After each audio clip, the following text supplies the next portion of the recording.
అప్పుడు ఎలక్షన్స్కి ముందు ఇప్పుడు చూసినట్టయితే సోదరి మనల పార్టిసిపేషన్ ఎక్కువగా ఉంటుందని సగర్వంగా చెప్తున్నాను.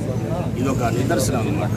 మన నాయకుడు ముఖ్యమంత్రి జగన్మోహన్ రెడ్డి గారు కనుక సోదరి మనలు ఉన్నారని చెప్పడానికి ఈ వార్డు ప్రత్యేకంగా ఉదాహరించి చెప్పవచ్చని సందర్భంగా తెలియపరుచుకుంటూ మరి ఇక్కడున్న ప్రజలందరూ కూడా గతంలో కూడా వైఎస్ఆర్సీపీని కార్యకర్తల్ని ఇక్కడ పార్టీని ఆశీర్వదించిన రోజులు గుర్తు చేసుకున్నట్టయితే ఈ రోజున జరగబోయే ఎలక్షన్స్లో ఇటు సుబ్బారెడ్డిని కానీ అటు సంతోష్ని కానీ అందుగుల సంతోష్ని కానీ అత్యధిక మెజార్టీతో గెలిపించినప్పుడే మన నాయకత్వం పటిష్టంగా ఉంటుంది.